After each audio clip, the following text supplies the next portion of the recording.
SK건설에 근무하는 이구복입니다. 안녕하세요. 예. 멀리서들 오시느라 고생했을 텐데 오늘 오후하고 내일 모레 20시간에 걸쳐서 유틸리티 시스템의 프로세스 디자인 관련해서 기본적인 사항들을 좀 말씀드릴 겁니다. 시스템별로 굉장히 좀 디테일한 어떤 설계 시에 고려할 사항 이런 것들도 많이 있는데 실제로 한 20시간으로 이제 제한이 되어 있기 때문에 좀 가장 기초적이면서 꼭 고려돼야 되고 그 다음에 설계에 반영돼야 될 기본적인 사항들에 대해서 좀 말씀드리려고 합니다. 그래서 혹시 실무 여기 이제 거의 이번에 오신 분들은 대부분이 이제 실무를 하고 계신 분들이 많은데 오퍼레이션 쪽이건 메인테너스가 아니면 엔지니어링이건 실무를 하시면서 좀 궁금했던 사항이나 현재 문제가 되고 있는 사항이나 이런 것들이 있으면은 그때그때 질문을 해주셔도 좋습니다. 사실 이 교재 자체는 다 아마 하드카피 드릴 테니까 그거를 보시면 되는 거고 혹시 이제 궁금한 거나 이런 사항들이 있으면 이런 기회에 말씀을 해주시면 서로 도움이 되지 않을까 싶습니다. 그래서 오늘은 전체적으로는 한 섹션이 8섹션 정도 나뉘어져 있는데 오늘은 이제 꼭 유틸리티가 아니더라도 가장 일반적인 설계 고려 사항 혹은 이제 공장의 일반적인 고려 사항에 대해서 말씀을 드리고 그 다음에 이제 흔히 쓰는 유틸리티 워러 등 각종 워러 간단히 소개를 해드리고 이게 복잡한 시스템이 아니기 때문에 간단히만 말씀을 드리면 될 것 같아요. 그 다음에 이제 쿨링 워러 여기까지 이제 대략 오늘 말씀을 드리고 내일은 오전 오후 해서 인더스트리얼 워러죠. 실제로는 클래리파이드 워러 혹은 그냥 강물에서 댐에서 끌어오는 공업용수로부터 트리트먼트를 해서 데미워러 만들기까지 간단하게 소개를 하고요. 그 다음에 이제 스팀 관련해서 디어레이션까지 내일 이제 말씀드리고 스팀 일부하고 퓨얼 그 다음에 에어 나이트로젠 관련된 거는 모레 금요일 날 말씀드리고 그 뒤에 이제 섹션 7하고 8은 간단히만 소개해 드리는 정도로 하고 강의 마치겠습니다. 그래서 이런 식으로 진행은 되겠습니다. 여기 대부분이 일부 이제 대학원에서 전공하시는 분들도 계시지만 실무를 하고 계시기 때문에 오늘 이번에 오셔가지고 유틸리티 시스템 혹은 그냥 일반적인 프로세스 엔지니어링의 아주 기본적인 컨셉 어떻게 가지고 가야 되겠다. 그 다음에 시스템이 사실은 다 달라도 프로세스 유니트건 유틸리티의 매우 간단한 시스템이건 설계하는 목적이나 사실 설계하는 데 있어서 고려해야 될 거는 한 70% 정도는 거의 비슷하거든요. 그래서 그런 기초적인 거를 위주로 말씀을 드리고 그런 거를 한번 다시 리마인드 해서 실무에 좀 도움이 됐으면 합니다. 이거는 그냥 일반적인 가장 이제 기초적인 거죠. 그렇지만 이제 까먹는 경우가 많아요. 그래서 플랜트를 설계하는 기본적인 필로소피가 뭐냐? 그 다음에 어떤 기술을 어떻게 사용을 해야 되는 거냐를 이제 간단하게 정리를 한 건데 모든 유틸리티도 마찬가지고 프로세스 플랜트도 마찬가지고 이제 피드스탁이 서플라이 돼서 그걸 가지고 뭔가 제품을 만들려고 이제 공장을 짓는 거잖아요. 그 제품이 물이 됐건 혹은 어떤 밸류어블 케미컬 프로덕트가 됐건 간에 그래서 프로덕트 생산하고 그러면 이제 피치 못하게 항상 모든 플랜트에서는 바이 프로덕트가 나옵니다. 그 포션이 어느 정도 되느냐가 이제 그 프로세스의 에피션시 혹은 가치를 결정하는 것 뿐이지. 그 다음에 이제 최근에 들어와서는 HHACE, 즉 건강 문제랄지 세이프티, 그 다음에 인바이러먼털, 그 다음에 시큐리티 이런 게 굉장히 중요하게 취급되고 있어요. 그래서 그 중에서도 에미션이나 웨이스트 스트림 같은 경우는 상당히 그 관심을 가지고서 설계할 때 설계에 반영을 할 수 있도록 해야 됩니다. 그래서 이제 우리가 플랜트를 짓는 유일한 목적은 뭐예요? 일자리 창출도 아니고, 그죠? 놀이터도 아니고, 돈을 벌기 위해서 플랜트를 짓는 거예요. 기본적으로는.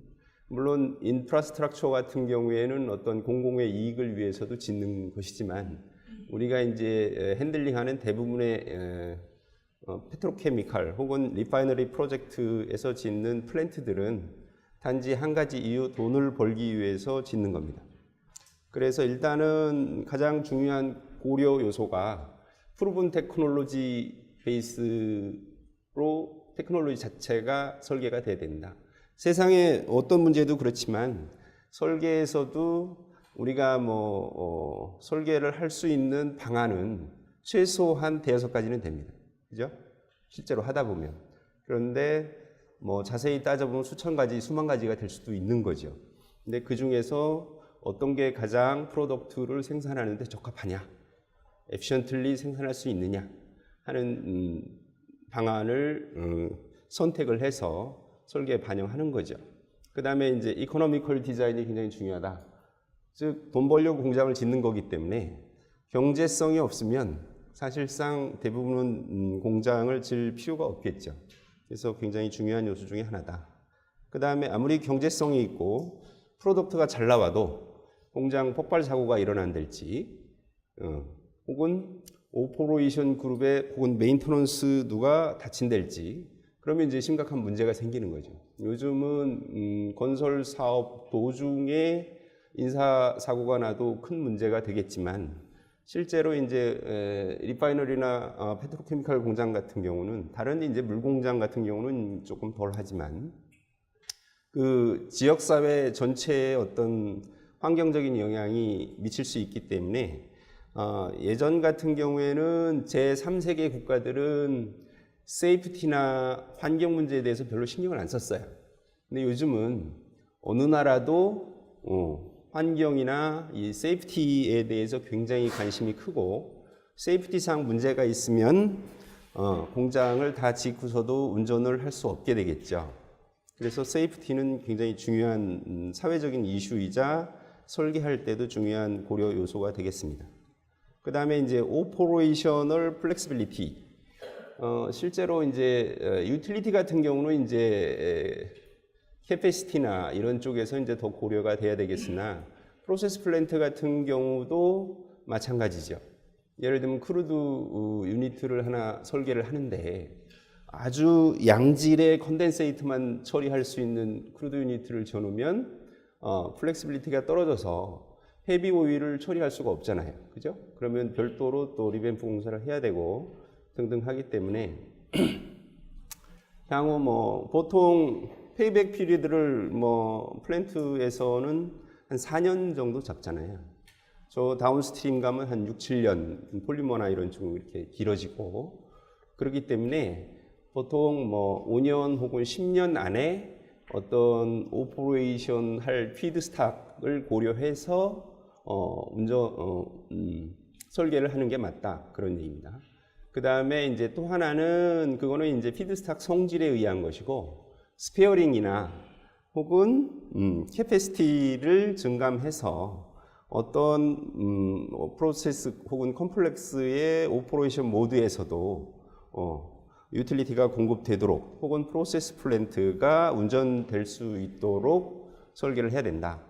그 다음에 이제 environmentally acceptable facility라고 해서 상당히 마일드하게 썼는데 acceptable이라는 거는 local regulation을 준수해서 져야 된다 그런 정도 되겠죠. 근데 이제 실제로는 계속 local regulation, 즉 어떤 지역 혹은 나라의 환경에 대한 규제가 점점 더 강도가 심해지기 때문에 미래를 위해서도 고려를 해서 설계를 일정 부분은 반영하는 게 좋겠죠. 근데 이제 이런 사항들은 주로 이제 기획 단계부터 고려가 돼야 되는데 보통 이제 국내 EPC 업계 같은 경우는 피드를 한달지 피지빌리티 스터디를 하는 경우가 좀 현재는 작은 포지션이기 때문에 주로 이제 클라이언트 쪽에서 이런 거는 많이 고려를 하는데 실제로 피드 끝났건 피드부터 베이직을 하건 상세 설계할 때도 이런 측면이 굉장히 중요합니다. 요 5가지는 설계할 때 잘못 적용을 하거나 등등 하면 공장 짓고 프로덕트가 엉뚱하게 나오거나 혹은 공장 짓고 나서도 인허가 문제에 걸려서 공장을 지을 수가 없게 되거나 공장을 오퍼레이션 중에도 주변에 사는 지역사회로부터 민원이 있거나 등등 해서 특히 이제 환경 문제 같은 경우는 상당히 돈을 벌면서도 공장을 운영하는데 굉장한 애로가 클 수도 있습니다. 그래서 항상 엔지니어는 이런 중요성을 염두에 두고 설계를 하고 공장 운전도 마찬가지겠죠. 해야 된다 그런 얘기고요. 이거 뭐 단어 몇 개 안 되고 그러지만 사실은 굉장히 중요한 내용입니다. 특히 이제 업스트림 쪽에 일하는 프로세스나 아니면 공장에서 기획이나 뭐 운영하는 쪽에서는 항상 염두에 두시고 해야 될 아젠다라고 생각합니다. 그 다음에 이거는 그냥 유틸리티 시스템에 대한 전체적인 것을 소개하는 거라서 가시적으로 볼 수 있도록 했는데 뭐 다 아시다시피 유틸리티는 필요하지 않은 플랜트는 없겠죠. 가정에도 가정용 보일러 있고 히팅 시스템 있고 전기 사용하고 웨이스트 워러 하수구 있고 싱크대 있고 등등 하잖아요. 그런 것처럼 모든 공장에서는 유틸리티가 없으면 공장이 돌아가지 않는다. 그런 걸 단지 이제 모든 공장에 쓴다 하는 거를 보여준 정도입니다. 그래서 이제 오늘 강의하는 거는 주로 이제 페트로케미컬이나 리파이너리 플랜트 중심으로 했습니다. 작성이 됐고 물론 이제 그거 말고도 파워 플랜트랄지 혹은 뭐 물공장이랄지 중동 같은 데는 이제 뭐 수돗물, 음용수를 별도로 뭐 이베퍼레이터를 통해서가 됐건 RO를 통해서가 됐건 만드는 그런 데들도 있는데 일반적으로 포션이 이쪽이 좀 큰 편이죠.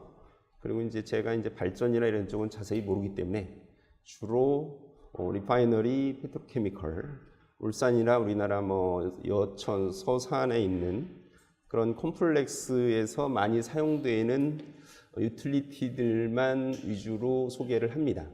여기서도 뭐 예를 들면 썸오일일지 여러 가지 뭐 유틸리티가 빠진 것들도 사실은 있어요. 근데 이제 범용적으로 사용하는 것들을 주로 소개를 하겠습니다.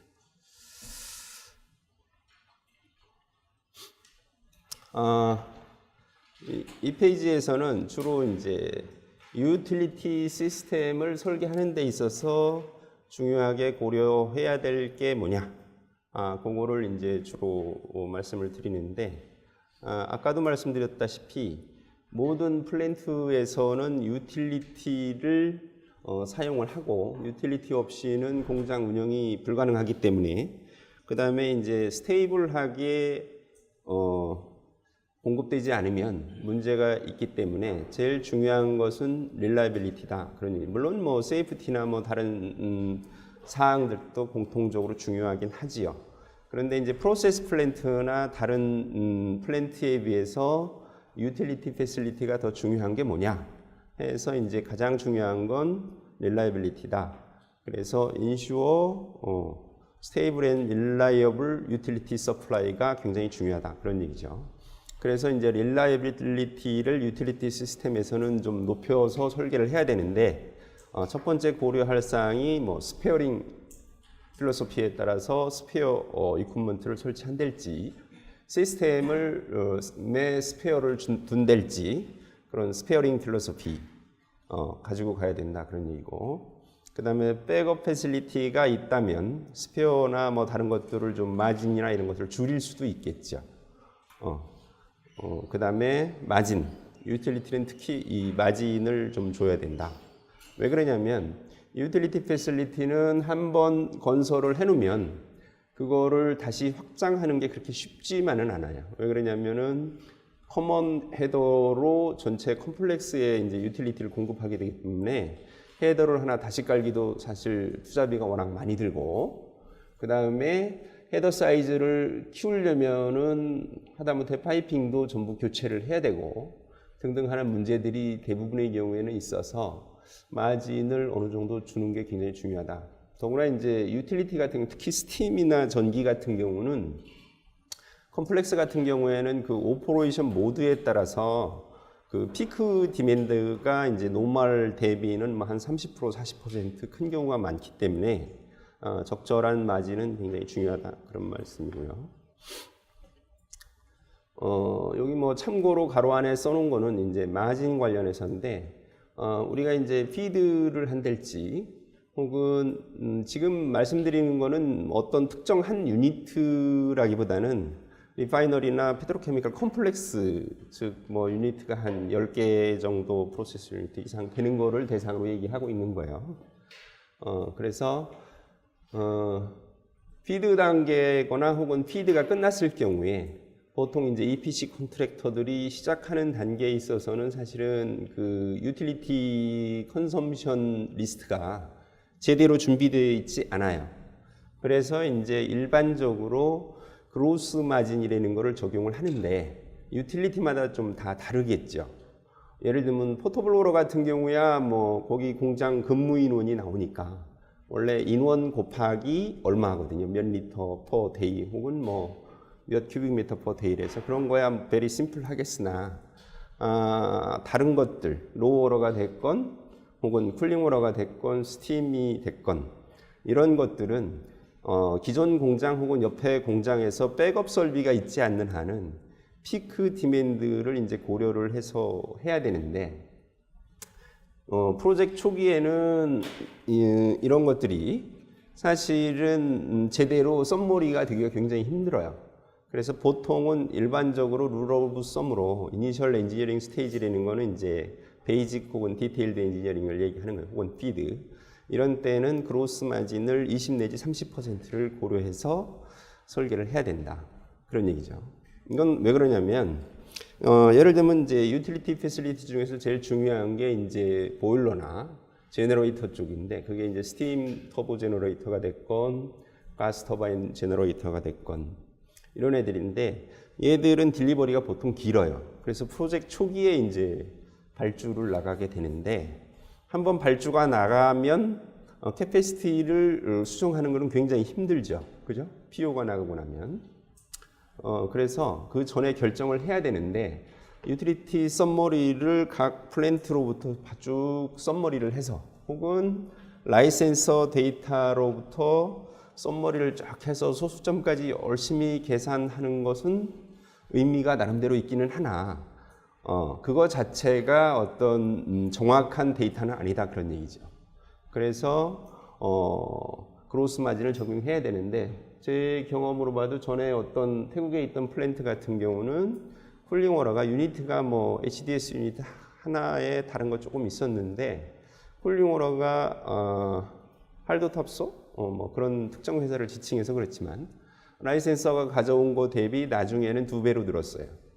물론 여러 가지 요인들은 있긴 한데 그렇기 때문에 좀 정밀하게 큰 유저들에 대해서는 검토도 해야 되고 그 다음에 혹시 누락된 아이템들이 있는지도 좀 살펴봐야 되겠으나 예를 들면 레시프로케이팅 컴프레서 같은 경우는 자체 서큘레이션해서 쿨링 다운을 하기도 하고 외부에서 쿨런트를 계속 공급하는 경우도 있고 있잖아요. 근데 이제 그런 쪽에 혹은 로볼 쿨러 이런 쪽을 빼먹고 썸머리를 하는 경우가 많거든요. 왜냐하면 라이센서 패키지에는 주로 이제 그런 라인들이 안 나와 있고 등등 하기 때문에. 그래서 매우 잘 해오는 뭐 라이센서들 같은 경우야 그런 일이 좀 적은데 요즘은 대부분 인도나 뭐 이런 데서 라이센서들도 작업을 하고 등등 하기 때문에 퀄리티가 예전 같지 않아요. 그래서 일단은 자기가 엔지니어가 혹은 유틸리티 담당한 혹은 프로세스 각 유니트를 담당한 엔지니어가 자기가 상정할 수 있는 모든 유틸리티 컨섬션을 에스티메이션을 해서 다 집어넣은 다음에 거기에서 20-30%를 더하라는 겁니다.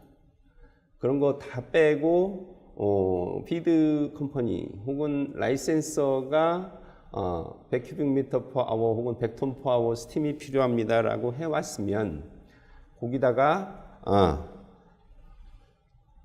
누락된 아이템 이런 거 고려 없이 20-30% 하는 게 아니고, 즉 20-30%라는 거는 휴먼 에러나 벤더 패키지 추가로 생기거나 이런 거에 대한 고려다 이거죠. 그래서 엔지니어가 일단은 모든 가능한 가정 혹은 경험치를 다 해서 고려한 다음에 20-30%를 더하라는 거예요. 물론 이게 쿨링워러나 스팀이나 전기나 이런 거에 따라서 또 다르겠으나 하여튼 그런 뜻입니다. 그 다음에 세이프티, 이코노믹 디자인 뭐 이런 거는 이미 말씀드렸고요. 그 다음에 이제 릴라빌리티 다음으로 중요한 게 유틸리티에서는 플렉시빌리티예요.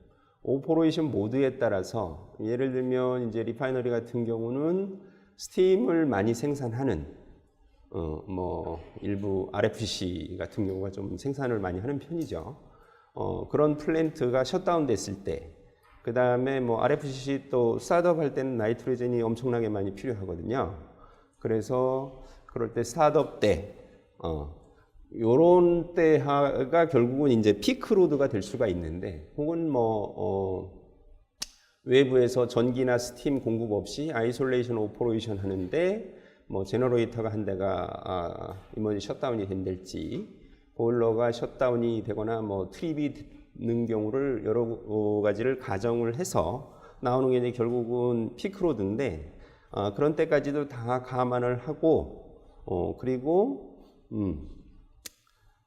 퓨처 익스펜전도 가능하다면 감안을 하셔야 된다, 그런 얘기죠. 아까 말씀드린 것처럼 유틸리티 설비는 커먼 패실리티이기 때문에 그 다음에 이제 공장 같은 경우 운영하는 쪽에서는 통상적으로 이제 유틸리티 시스템 자체는 뭐 울산에 있는 동서 어디처럼 유틸리티를 파는 회사 빼고는, 한전도 유틸리티 파는 회사죠. 그런데 빼고는 나머지는 유틸리티는 프로세스를 오퍼레이션 하기 위한 서포팅하는 설비지 실제로 걔가 돈 버는 설비는 아니거든요. 그러다 보니까 이제 기획 단계부터 공장주는 유틸리티 설비를 많이 줄이려고 많이 노력을 할 수도 있는데, 퓨처 익스펜전 계획이 있달지 뭐 등등 하면 에어리아뿐만 아니라 헤더나 이런 데도 그런 거를 고려를 해야 된다, 그런 얘기. 유틸리티 시스템 디자인에서 엔지니어, 프로세스 엔지니어의 뭐 기본적인 액티비티가 뭐냐? 롤 앤 리스폰시빌리티 정도 되는 거죠. 오버롤 유틸리티 밸런스나 케이스를 체크하고 케이스 스터디를 좀 해야 된다, 그런 얘기죠. 통상적으로는 유틸리티 국내 같은 경우는 이제 엔지니어링 펌들이 그렇게 크지 않고 그래서 뭐 많아야 프로세스 엔지니어 뭐 200-300명 이런 정도 수준이다 보니까 유틸리티 엔지니어가 이제 별도로 없는 경우가 많아요. 물론 일부 회사에서는 뭐 발전이나 등 하면서 같이 하고 있는 데도 있기는 한데 없는 경우가 많아서 그렇게 스페셜티가 높지는 않다 보니까 저도 물론 뭐 지금 반은 유틸리티 거의 했고 반은 프로세스 했고 그랬는데 그냥 각 프로세스 유니트 담당자들이 가져온 썸머리를 그냥 더하기만 해가지고 혹은 빼기 더하기 빼기 사칙연산만 해가지고 그냥 그걸로 캐패시티를 산정하고 그런 경우들이 꽤 있을 수가 있어요. 근데 유틸리티 엔지니어는 프로세스의 주요 사항들은 사실 어느 정도 알고 있어야 돼요. 모르면 프로세스 PFD를 전부 모아다가 한 번쯤은 검토를 해서 밸런스를 체크해야 되고, 그 다음에 이제 노멀 밸런스는 그렇고 케이스 스터디를 해가지고 피크 디맨드가 얼마고 오퍼레이션 모드에 따라서 변화하는 유틸리티 컨섬션은 얼마고, 혹은 이머전시 셧다운이나 메인터넌스 셧다운 등등 케이스 스터디를 해서 그런 경우에 피크 디맨드 혹은 미니멈 디맨드를 고려를 해서 설계를 해야 됩니다. 예를 들면 뭐 아까 RFCC CO 보일러 뭐 스팀 생산하는 것도 잠깐 말씀을 드렸지만 국내 같은 경우는 이제 한전에서 전력을 양질의 전력을 빵빵하게 공급하기 때문에 전기에 대한 이슈는 없는데 스팀 같은 경우는 실제로 이 케이스 스터디가 굉장히 중요해요. 제가 요즘 거의 마무리되는 어디 베트남의 프로젝트 같은 경우에도 여기도 뭐 그거 하신 분이 있을지 모르겠는데 거기 같은 경우도 이제 스팀하고 전기가 이제 베트남은 상황이 안 좋아서 이제 같이 컴바인 돼 있거든요. 결국은 이제 스팀으로 전기를 생산하고 그다음에 GTG 같은 경우도 이제 HRSG에서 나오는 스팀하고 연결이 돼 있기 때문에 사실상 GTG가 있다 해도 스팀 이꼴 거의 전기가 되는 거거든요. 그래서 이제 그 프로젝트에서도 전체 컴플렉스에서 케이스 스터디를 한 게 뭐 한 23가지 그런 정도 케이스 스터디를 했어요. 그래서 그런 케이스별로 스팀하고 전기를 썸머리를 해서 피크 때는 어떻게 되고 그 다음에 램프업 스피드나 램프다운 즉 STG나 GTG 같은 경우는 이제 보일러 같은 경우는 뭐 티피컬리 플러스 마이너스 20% 이렇게 되지만 걔들은 이제 공급 업체나 혹은 모델이나 이런 거에 따라서 램프업 스피드나 램프다운 스피드가 또 달라요. 그래서 이제 그런 거 고려해야 되고 그 다음에 이제 스팀 같은 경우는 전기도 그렇고요. 로드 쉐딩 시스템이 있느냐 없느냐에 따라서 또 달라지겠죠. 그래서 로드 쉐딩 시스템이 있다면 나중에 이제 조금 디테일하게 설명드리겠지만 피크 로드가 많이 줄기 때문에 유틸리티 패실리티의 캐패시티를 좀 많이 줄일 수가 있겠죠. 그죠? 그런 얘기고 그 다음에 시스템의 타입이나 타입을 셀렉션 하는데도 굉장히 여러 가지 사항을 고려를 해야 되는 거죠. 앞서 말했던 5가지 프루븐 테크놀로지가 있냐, 즉 많은 벤더가 어베일러블 하냐, 그 다음에 이코노믹 하냐, 그 다음에 메인터넌스나 오퍼레이션은 편하냐 등등등 환경 문제는 없느냐 해서 시스템의 타입을 설정을 해야겠죠. 물론 이제 캐패시티에 따라서 타입이 선정되는 경우도 있겠으나 그런 얘기고 그 다음에 케미컬 썸머리도 기본적으로는 유틸리티 엔지니어가 하는 거다 그런 얘기고 물론 이제 그 각 프로세스 플랜트 담당자가 엔지니어가 썸머리 해온 것을 종합하고 그런 역할을 하겠죠. 경우에 따라서는 이제 케미컬 썸머리 같은 경우는 케미스트 혹은 랩 스페셜리스트가 있는 회사에서는 그쪽에서 업무를 처리하기도 합니다. 그 다음에 이플루언트, 즉 웨이스트 스트림들에 대한 이플루언트 앤 에미션 썸머리도 또한 같이 해야 되겠고요. 뭐 PFD라고도 하는데 UFD, PNID, UDD 이런 거 하는 건 맞고요. 나머지 뭐 데이터 시트 작성하고 프로세스 데이터 시트 작성하고 등등 하는 것들은 다 이제 어느 패실리티나 시스템이나 같겠죠. 밑에 당구장 표시는 유틸리티를 담당한 혹은 유틸리티 엔지니어라고 하는 사람은 유틸리티 설비에 대해서만 알아서는 안 되고 각각의 프로세스 플랜트에서는 어떤 특성이 있고 예를 들면 뭐 RFCC에서 스팀 많이 쓰는 거는 에어플로어라더라. 그 에어플로어의 타입은 뭐라더라.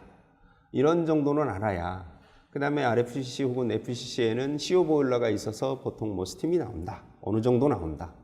퓨얼 어시스트 파이어링 하면 뭐 어느 정도게 보통은 어느 정도다. 그런 사항들은 알아야 프로세스 엔지니어가 어떤 에러를 한댈지 혹은 잘못했을 경우에 그런 걸 코렉션을 해서 유틸리티 시스템 설계를 제대로 할 수 있다 그런 얘기입니다. 프로세스 특성을 알아야 그 다음에 이제 케이스 스터디 할 때도 그걸 알아야지 도움이 되고 그런 얘기, 일반적인 얘기. 여기까지 이제 일반적인 얘기고요. 그 다음에 이 BDD라고 하는 거는 뭐 다들 잘 아시겠죠. 모든 엔지니어링 디스플린, 뭐 기계가 됐건 토목이 됐건 건축이 됐건 프로세스 엔지니어가 됐건 모든 사람들이 봐야 되는 다큐멘트인데 얘가 뭐냐? 얘가 이제 실제로는 굉장히 중요합니다. 여기 목차를 보시면 아시겠지만 첫 번째는 그 공장이 위치해 있는 사이트에 대한 기후 조건이나 아니면 사이즈믹 데이터랄지 지진 뭐 이런 것들에 대한 게 전부 다 나와 있어요. 그래서 기후 조건 중요하죠. 시베리아처럼 겨울에 엄청 추우냐, 더우냐, 캐나다처럼 엄청 추우냐, 아니면 동남아처럼 따뜻하냐, 이런 게 이제 실제로 설계에 굉장히 큰 영향을 줍니다. 그 다음에 이제 시스템을 어떤 타입으로 선택을 할 거냐에도 상당히 큰 영향을 줘요. 그 다음에 또 하나는 이제 중요한 게 이제 유니트 오브 메저먼트, 그래서 UOM이라고도 부르는데 어떤 단위를 사용을 할 거냐, 그죠? 상고 시대에는 잉글리시 유니트를 많이 썼는데 요즘은 뭐 MKS를 플러스 SI 유니트를 조금 더한 그런 유니트들을 많이 쓰죠. 이거를 한번 잘못 정해 놓으면 실제로는 이제 DCS 그래픽에까지 이게 표기가 돼야 되기 때문에 굉장히 골치 아픕니다. 그래서 초기에 이거를 불확실하면 확인을 해야 되고 그런 사항이 되겠죠. 그 다음에 또 하나 중요한 거는 이제 주로 프로세스 쪽에서 이제 케이스 스터디를 해서 이코노미 케이스 스터디를 많이 하는데, 그런데 이제 가장 실제로는 공장을 지면서 가장 큰 코스트를 차지하는 거는 물론 처음에는 인베스트먼트 코스트 중에 제일 큰 게 이제 공장 건설 비용이겠죠. 그래서 공장 건설하고 나서는 돈 가장 많이 드는 게 피드스탁, 그죠? 이거. 그 다음이 이제 유틸리티 코스트예요. 그 다음 저 밑에 여러 번 나가서 뭐 스페어 파트니 등등 쭉 나간 다음에 인건비가 되겠죠. 보통 뭐 이런 리파이너리나 페트로케미컬에서 인건비 비중이 뭐 3% 뭐 5% 이하가 되기 때문에 가장 그 코스트를 줄일 수 있는 부분이 유틸리티 코스트예요. 그래서 모든 설비나 프로세스를 셀렉션 할 때도 요 유틸리티 코스트가 메인 가장 중요한 고려 사항이 됩니다. 그래서 BDD에 이 유틸리티 코스트가 나와 있다, 그런 얘기죠. 이거는 뭐 어떤 특정한 컴플렉스 프로젝트의 유틸리티 코스트이기 때문에 뭐 다 같지는 않아요. 예를 들면 스팀 같은 경우도 뭐 회사마다 다를 수도 있고, 특히 전기 같은 경우는 이 나라는 굉장히 싸요. 100원, 요즘 환율로 하면 110원밖에 안 하니까. 우리나라는 한 7, 80원 하죠. 석유가 생산되는 나라 빼고는 전기료는 한국이 가장 쌉니다. 보통 뭐 미국이나 이런 데, 뭐 다른 유럽이나 이런 데는 보통 한 200원에서 300원 사이 정도 하죠. 그러니까 한 1.5불에서 2.5불 정도 하죠. 킬로와트 시당. 그런 정도 해요. 그래서 이걸 가지고서 페이백 피리드가 얼마냐, 브레이크 이븐 포인트가 뭐냐 해서 계산할 때 많이 사용을 합니다. 그런데 이제 국가별로 여기서 큰 차이 나는 건 전기료 정도고요. 나머지는 뭐 큰 대차는 사실상은 없는데 어쨌거나 뭐 플러스 마이너스 한 20-30%까지는 차이가 날 수 있겠죠. 그래서 경제성 검토를 할 때 사용되는 게 유틸리티 코스트인데 그게 BDD에 나와 있다더라 하는 거죠. 퓨얼 코스트 같은 경우는 이제 산유국 같은 경우는 굉장히 좀 싸고 비산유국은 비싸고 그랬겠죠.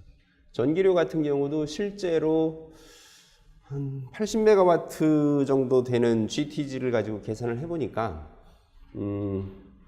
디젤 오일을 파이어링을 해서 하면 대략 200원 플러스 마이너스 30원 정도 됩니다. 전기 생산비 자체가 퓨얼하고 뭐 등등 계산했을 때, 그래서 이제 일반적으로 우리가 사용하는 거는 비교적 싼 편이다, 그런 얘기고요. 하여튼 이런 데이터가 여기 나와 있다 하는 얘기고, 이게 이제 어떤 특정 프로젝트 건데 이것도 이제 특정 프로젝트 건데 여기도 마찬가지예요. 그래서 프로젝트 첫 번째는 이제 제너럴이나 뭐 프로젝트 오브젝티브 이런 사항이 나와 있기도 하고 안 나와 있기도 하고, 그 다음에 이제 프로젝트에 대한 제너럴 사항, 프로젝트 왜 만들었고 어디에 위치했고 뭐 이런 사항도 사실은 굉장히 중요하거든요. 그 다음에 이제 클라이매틱 데이터. 이거는 이제 실제 설계에 사용하는 데이터들이죠. 뭐 하다못해 솔라 히트이 됐건 레인폴이 됐건 그 다음에 에어 템퍼러처 맥시멈 얼마고 레코디드는 얼마고 미니멈 에어 템퍼러처는 얼마고 그게 결국은 이제 MDMT로 사용을 하는 것이고 그 다음에 이제 에어 핸들링 이퀴먼트 예를 들면은 뭐 에어 쿨러랄지 등등 할 때 디자인 템퍼러처는 몇 도씨로 하고 그 다음에 뭐 사이즈믹 데이터는 어떻고 하는 이런 내용들이 쫙 나와 있습니다. 이런 식으로. 그래서 굉장히 중요한 것 중에 하나다 이렇게 보시면 되겠습니다. 그래서 프로젝트를 맨 처음 시작하면 EPC 컨트랙터 엔지니어링 폼에 있는 선수들은 이제 이 BDD부터 검토를 해서 데이터가 모자라거나 혹은 불확실하거나 하면 반드시 클래리피케이션을 해서 올바른 데이터로 적용을 해야겠지요. 그 다음에 이거는 이제 커먼상이라서 여기다 놨는데 뭐 프로세스 플랜트도 거의 비슷해요. 필로소피 맞나? 갑자기 낯설게 느껴지네요. 그래서 이제 중요한 유틸리티 시스템에 로테이팅이나 이제 머시너리들이 사실은 굉장히 중요하잖아요. 그래서 스페어링 필로소피를 도대체 어떻게 가지고 갈 거냐? 그거에 대해서 한 페이지로 정리를 해놨습니다. 그래서 일반적으로 펌프는 여러 대가 있으면 한 대를 모터 드리븐 일렉트리컬 모터죠. 전기 모터로 한 대를 스페어로 두고 혹은 스탠바이라고도 하죠. 나머지 뭐 10대가 있건 한 대가 필요하건 하면 한다. N은 그냥 1, 2, 3, 4, 5, 6 됐습니다. T는 터바인이고 스팀 터바인이고 그래서 일반적으로는 이렇게 한다. 프로세스 플랜트도 마찬가지예요. 그 다음에 이제 데미워러 피드 서플라이 펌프 같은 경우는 일반적으로는 여기 나온 거는 다 일반적인 겁니다. 스팀 터바인 여러 대에다가 스탠바이로 모터를 하나 쓴다. 일렉트릭 모터. 그죠? 앞으로 그냥 모터 하겠습니다. 그 다음에 퓨얼 오일 펌프도 스팀 터바인 드리븐을 여러 대 쓰고 혹은 한 대 쓰고 스탠바이는 모터를 쓴다. 에어 컴프레서도 마찬가지다. 그런데 여기서 이제 특별한 좀 특이한 점은 보통 이제 프로세스 플랜트 같은 경우는 센트리퓨갈 컴프레서 같은 경우는 스페어를 설치하지 않아요. 왜 그러냐면 센트리퓨갈 컴프레서 자체가 오퍼레이션도 상당히 스무스하고 그 다음에 릴라빌리티가 높다고 보는 거예요. 실제로는 레시프로케이팅 컴프레서 대비 코스트가 한 50 내지 80%가 비쌉니다. 같은 서비스에 같은 캐패시티의 헤드를 가졌을 경우에. 그래서 프로세스 플랜트에서는 센트리퓨갈 타입을 쓰면 스페어를 안 놓는데 에어 컴프레서에는 반드시 스페어를 놓는다. 그런 얘기가 되겠습니다. 이건 왜 그러냐면 에어 서플라이가 중단되면 어떤 플랜트도 계속 운전이 불가능하잖아요. 첫 번째는. 그 다음에 어떤 이머전시 상황, 즉 정전이 됐거나 아니면 뭐 스팀이 서플라이가 중단이 됐건 등등 해서 플랜트를 셧다운을 하더라도 에어가 만약에 없으면 세이프 셧다운을 할 수가 없어요. 그래서 세이프티상 문제가 생길 수도 있고 플레어링이 과도하게 많아져서 프로덕트 로스나 피드스탁에 있어서의 로스가 생길 수도 있고 그 다음에 플랜트를 셧다운이 됐으면 다시 리스타트를 해야 되는데 리스타트 할 때 많은 문제점이 생긴달지 쉽게 말하면 그냥 세이프 셧다운을 위해서 에어가 반드시 필요하기 때문에 릴라빌리티가 높은 센트리퓨갈 타입을 쓰더라도 일반적으로는 스페어를 둔다. 그런 얘기 되겠습니다. 그 다음에 뭐 가로친 거는 뭐 옵셔널이라는 얘기고요. 물론 에어 컴프레서 같은 경우도 모든 이제 프로세스나 시스템의 설계에서 다 마찬가지예요. 엔지니어들은 항상 고려할 게 세상에 한 길만 있는 건 아니다. 그렇죠? 부산 가는 길이 수백 가지가 있듯이 수단도 마찬가지고 설계도 마찬가지예요. 그래서 항상 그런 생각을 가지고 있어야 됩니다. 그래서 옛날에 모모 씨가 강의하는데 센트리퓨갈 쓰더라도 반드시 스페어 있어야 된다더라.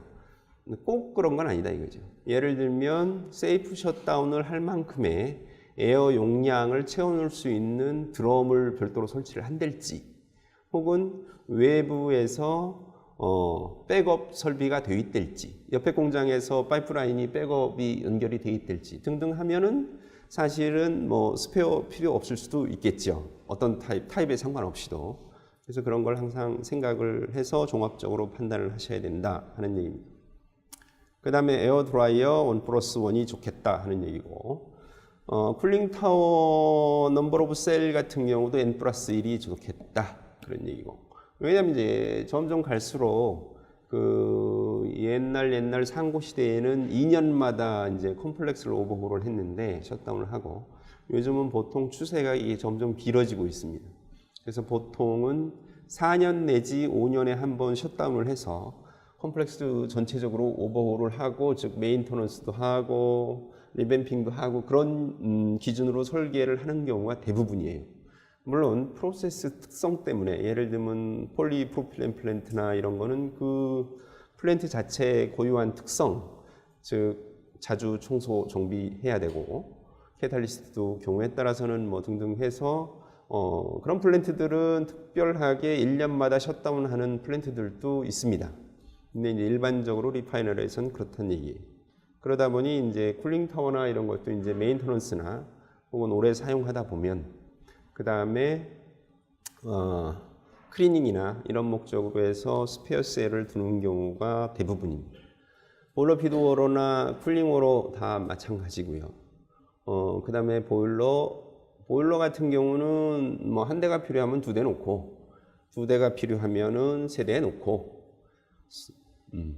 그러란 얘기고, 4대 이상 필요하면 스페어를 2대를 놔라 그런 뜻입니다.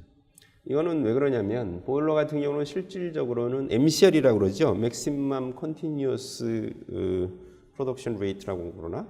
예. 그런데 얘가 이제 100%에서 연속 운전은 가능한데 1년 내내 운전하는 거에는 무리가 있어요.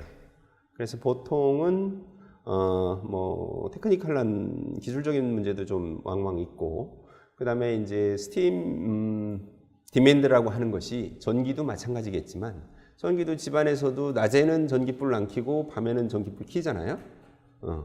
그러면 무한대 %로 밤에는 많이 전기를 사용하게 되는 거죠. 그러다 보니 스팀 같은 경우도 마찬가지예요. 100%로 다 돌게 만들어 놓으면 어떻게 돼요? 하나가 트립이 되면 공장 전체 꺼야 되고, 그런 부분도 있고, 또 90% 이상에서 운전을 계속 하다 보면 피크 디맨드가 왔거나 등등 할 때 얘가 제대로 오퍼레이션 할 수가 없어요. 셧다운돼 등등을 고려해서 여러 가지 경제적인 문제, 오퍼레이셔널 한 문제, 각종 시나리오에 대한 대응, 이런 걸로 봤을 때 리파이너리나 페트로케미칼 컴플렉스에서는 보일러, 즉 스팀 제너레이터는 대략 4대 이상이면 스페어가 2대는 있어야 되겠다 하는 결론에 도달한 겁니다. 한전의 발전소에서 스페어를 넣을 필요는 없겠죠.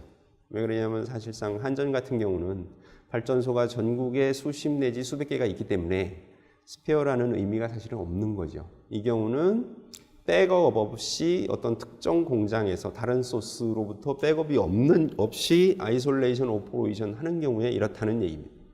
백업이 있다면 스페어 자체가 필요가 없는 거죠. 그죠? 충분한 백업이 있다면. 그런 얘기입니다. 그 다음에 여기 터바인으로 되어 있는 것들은 통상적으로 이제 유틸리티 시스템 중에서 다 중요하지만, 우리가 집에서도 그렇잖아요. 가스레인지, 가스 들어오는 것도 중요하지만 똥간, 화장실 또한 굉장히 중요하잖아요. 안 중요한 게 없지만 그 중에서도 이제 정전됐을 때도 스팀이 공급되는 게 공장에서는 일반적으로 굉장히 중요해요.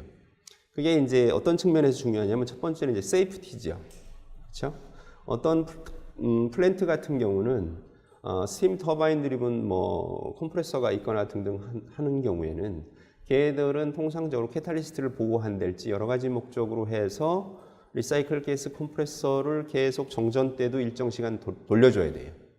그러면 정전이 됐을 경우에는 전기가 없으니 그거를 뭐 배터리 파워로 할 수도 없는 거고, 이머전시 디젤 제너레이터를 몇 메가와트짜리를 그것만을 위해서 설치할 수도 없는 것이고 해서 스팀 터바인을 쓰는 거거든요.